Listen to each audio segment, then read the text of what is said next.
Hello everyone, my name is Hannah. Welcome to a new video. Today's video is going to be my December wrap up. So all of the books that I read in December. I did participate in the reindeer readathon. I was on Team Mistletoe. Overall, we ended up coming in third place by the end of it, but I fully completed every single prompt and all of the bonus prompts, which I am quite proud of because you weren't allowed to double up on any prompts. But I made it work with my TBR so that I was able to complete every single prompt. So I'm quite proud of that because I did the whole thing. So I started this month off with a book that I was really excited for, and that was Icebreaker by Hannah Grace. So I was hyping this book up because it sounds so good. So this is a college figure skater hockey player romance, and one of the ice rinks needs repairs or something, and so they have to end up sharing this rink space. And so I was prepared for some like enemies to lovers a little bit, like a little bit of a hate to love where they kind of butt heads, and it very much was not that. They like get along right away. There's no like anger or like resentment or anything like that. They basically just get along right away. And yeah, I feel like there was so much potential for this story that just didn't get utilized. Like there was so much that it could have been, and it just kind of fell a little bit short of that for me. I think I had specific expectations for this book that just weren't met, and so that kind of took away a little bit of my enjoyment of it. It was fine, like there were some cute moments, and I did like the characters overall, but I just wanted more from it, and I didn't get more from it. So I ended up giving this 3 stars. It was just fine. The next book that I read in December was Catwoman Soul Stealer by Sarah J. Maas. So this was for my read along with my friend Christina. We're reading every Sarah J. Maas book ever published. So we needed to get to this one, even though neither of us really, I'm not gonna lie, neither of us really wanted to read this. It is a like anti-hero superhero story. Obviously it follows Catwoman, and I feel like this was just like a fun project that Sarah did, and nobody really thinks very much of this anymore because it's not one of her popular books. It isn't connected at all to any of her series. It's not a fantasy at all. But yeah, we needed to read this for the read along, and both of us kind of feel the same. Like we wouldn't have probably read this if it wasn't written by Sarah J. Maas. I read this when it first came out, and I remember really enjoying it, but I think at the time that I was reading that, I was reading a lot more YA books, and this definitely reads more like a YA book. But where I'm at in my reading right now, I'm just like, I wouldn't normally have like picked this up just because like it's not my thing. So I ended up giving this 3 stars. I mean, the writing is still really great. I did still like the characters. It's just not for me. And when I rate based off of enjoyment, and my enjoyment for this was not the same as Sarah's other books just because this is just not my thing. So yeah, I don't have a ton to say about that one, but that's Catwoman. Gave it 3 stars. Next up, I have a DNF. I DNF'd The Marionettes by Katie Wismer. So I was not like hating this at all. I just didn't care. I think I got about 20 or 25% of the way through this one, and I just didn't care. I had other books that I wanted to get to. I might pick this one up again in the future, but yeah, like I said, I just didn't care. It wasn't like it was bad or I was hating it or anything. I just didn't feel connected and didn't care to continue it at all. Next book I read was The Ballad of Never After by Stephanie Garber. This is the second book in the Once Upon a Broken Heart series. I think this was originally intended to be the finale of this, but it was announced that now there's a 3rd and final book to it. So this one, I don't know. This one felt a little bit like a filler book. I was hoping for a lot of like wintry atmospheric vibes because I feel like that's what I got in the first book, but this one I don't think had as much of like the wintry atmosphere. But my main like gripe with this book is the main character, Evangeline. She's just so annoying.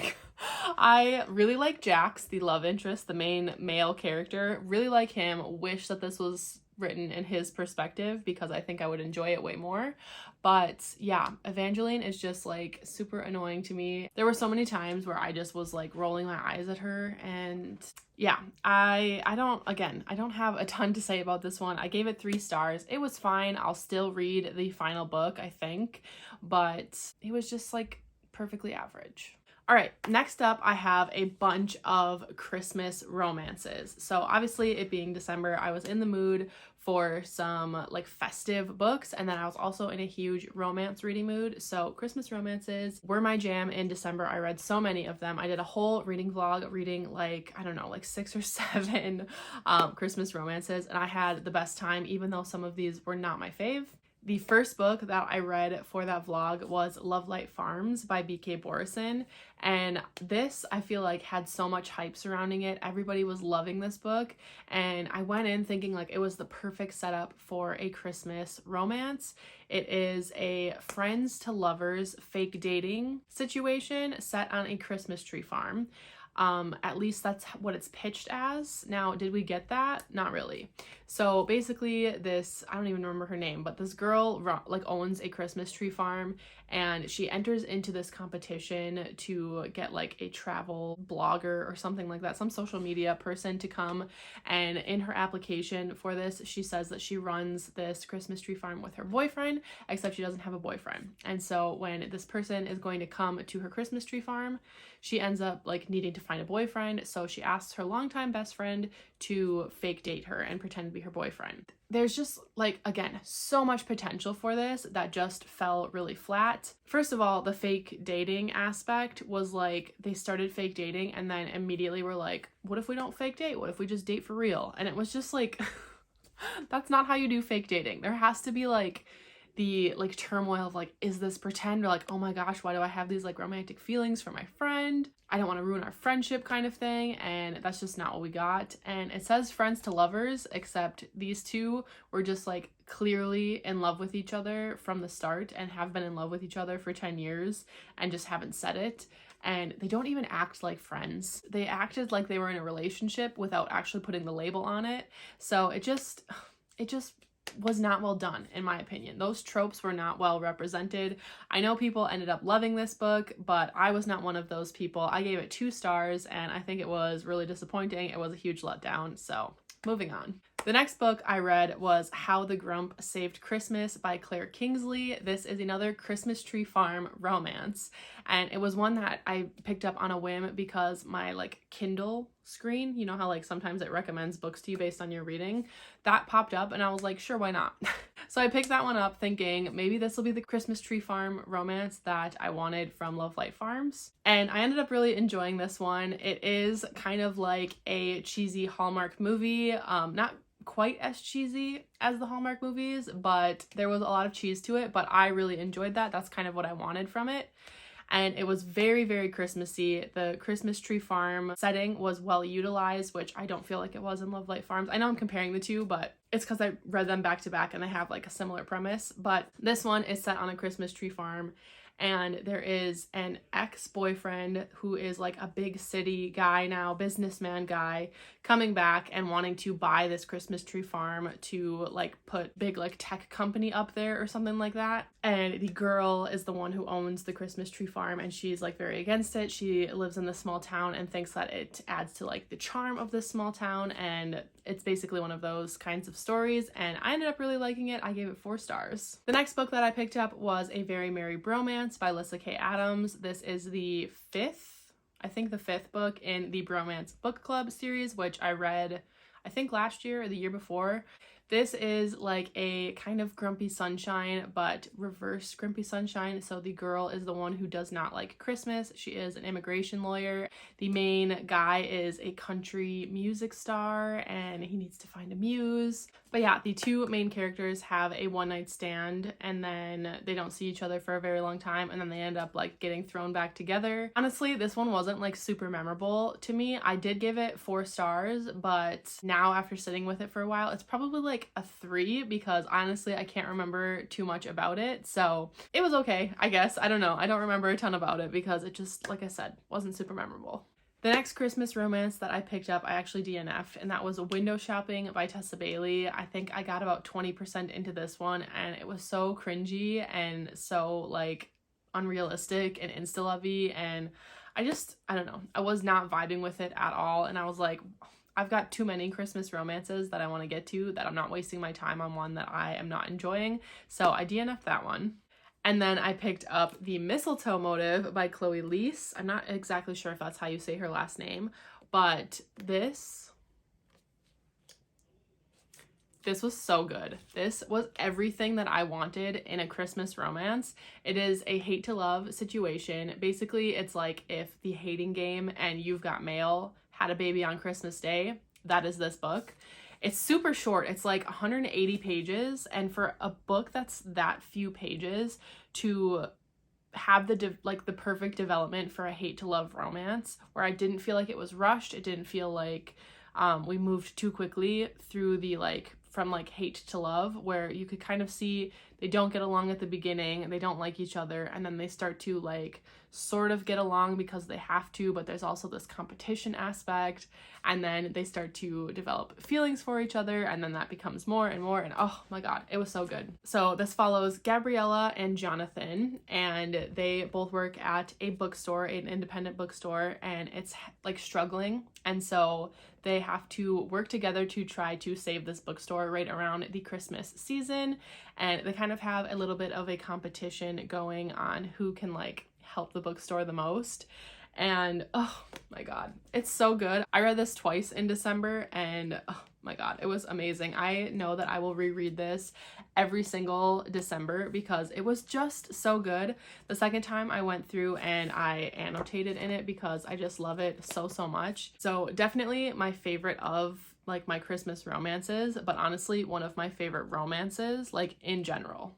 5 stars both times. It was amazing. I absolutely loved this. The next book that I read was 'Tis the Season for Revenge by Morgan Elizabeth. This is a Legally Blonde Christmassy retelling, except not super Christmassy. It starts on Halloween, where this very much Elle Woods-esque character gets dumped by her boyfriend, and he's tells her she's not serious enough and not good enough for him, and that she was just filling time for him and all of this, and she's very devastated by that. And so as a revenge against this guy, she says that she's going to sleep with his boss. So she finds his boss on Tinder, and they make a connection, and she goes on this date with his boss, and so she ends up starting to date this guy's boss, and it's them kind of falling for each other when neither of them really wanted to, and she's doing all these things to get revenge on this other guy. This again was not overly Christmassy, so it starts, like I said, on Halloween, and then it's the month leading up to this Christmas party. I did like the love interest, the boss. I can't remember his name, but I did like him as a love interest. The main character though was not my favorite. She would say things and then a page later would say the opposite. She'd be like, oh, I'm gonna be me, and I'm gonna I like pink and I like being a blonde, and I'm gonna do all this stuff and blah blah blah, and then the next page she would be like, blondes aren't taken seriously enough, and I shouldn't wear pink because blah blah blah, and it's you just said that you were gonna be yourself, fully be yourself, and now you're saying that you're not.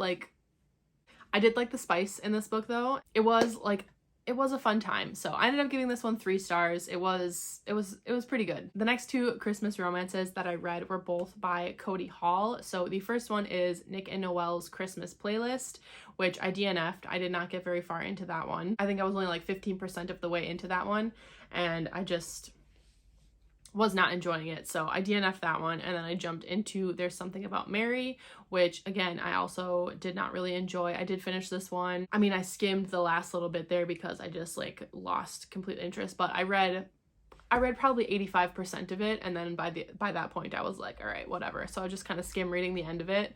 So I ended up giving that one 2 stars. Didn't enjoy it. It was just, I don't know, just boring. And then I picked up A Court of Frost and Starlight by Sarah J. Maas because I reread this every December. Oh, there's a bookmark still in there. I reread it every December because it is literally just festive winter wholesomeness in a book. I love this book so much, and it's just I don't know, it's just fun to be with a gang in the winter time when they're celebrating winter solstice and buying gifts for each other and decorating, and I just love it. So like I said, I reread it every December, so I wasn't gonna skip a December just because I read it in October. 5 stars. Then I read The Cat and Mouse Duet by H.D. Carlton. So the first book, Haunting Adeline, and then the second book, Hunting Adeline. These are very dark romances, lots of trigger warnings on them, so make sure you check those out, especially for the second book. That's probably one of the darkest books that I've ever read. At times was difficult to read, that second one. But basically this is a stalker romance, so I was curious about it and I wanted to give it a shot because I did read the Sinners Duet by Sophie Lark, and I didn't think that I would like that because it's a serial killer romance. So I was like, you know, let me just read the stalker romance, and I ended up really liking it. It's one of those where it's like, obviously if this was real life, that's like a no-fly zone, but it's not. It's fictional, so I can just have a fun time with it and check my morals at the door. But yeah, I ended up giving both books 4 stars and I had a good time with them. The next book that I ended up reading was Anastasia by Sophie Lark. So this is an Anastasia retelling, as you can tell from the title. And I feel like this was mismarketed.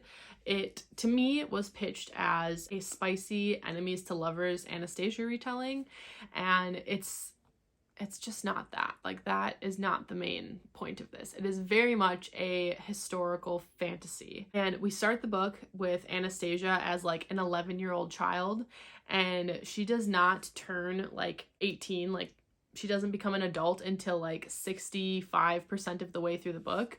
So I was expecting her to be an adult at the start of the book, or if she was going to be a child, then have that last like 100 pages max before she's an adult. But it covers her like childhood and being this like princess or like Grand Duchess or whatever she is, and like learning about her magic. And then she meets Damien, who is like, it's like the hate to love, but their romance takes such a back seat to the politics of this book. It's very heavy in the Russian politics, and so if that is not your thing, maybe don't read this one, because it is a huge like thick book. The Kindle version was like 850 pages or something like that. It was really long, and it's very slow going. Like, it is dense, it is slow moving. There's not a ton of action until about the 65% mark, and the romance is just like a very light sprinkle until towards the end, because they just like don't interact enough, in my opinion. So if you're going into this for the romance, check your expectations, because that is not what this is. If you want a historical fantasy that has a lot of Russian influence, then maybe you'll end up liking this. But I ended up giving it 3 stars after much deliberation, because I did enjoy it overall, but it was just too long. Like, that the first 500 pages did not need to be 500 pages. So it was just too long, but I did end up liking it overall. So I'm just gonna go with a 3-star. And then the last 3 books that I read in December was the first 3 books of the Salacious Players Club. So the first book is Praise. This is an ex-boyfriend's dad / boss romance. Eyes on Me, which is a step sibling romance. And then Give Me More, which is a like throuple romance, like a married couple, the guy's best friend. Yes. They're very spicy, but like very quick to read, and they were a fun time. I enjoyed them. Like, they went by so fast. I gave each book 4 stars, and I'm definitely planning to continue the series, but I did really enjoy them. I don't have like a super ton to say about them, but they were a good time, so 4 stars for each of them. And those are all of the books that I read in December. So yeah, it was a pretty good reading month. I really enjoyed doing the Christmas romance reading vlog. I think I will definitely do that again next Christmas, because I have more Christmas romances that I just didn't get to this time. So I'll definitely be doing that again. But for sure, my favorite book that I read in December was The Mistletoe Motive. It made my favorites of the year list. It's just so good. So yeah, there you have it. Those are all of the books that I read in December. Let me know down below what books you read in December and what was your favorite. If you've read The Mistletoe Motive, can we gush about it? And if you made it to the end of this video, leave the snowflake emoji and the Christmas tree emoji down in the comments down below to let me know that you made it to the end of this video. Don't forget to click like and subscribe while you're down there to help support me and my channel. I'd really appreciate it. And I will see you all in my next video. Bye.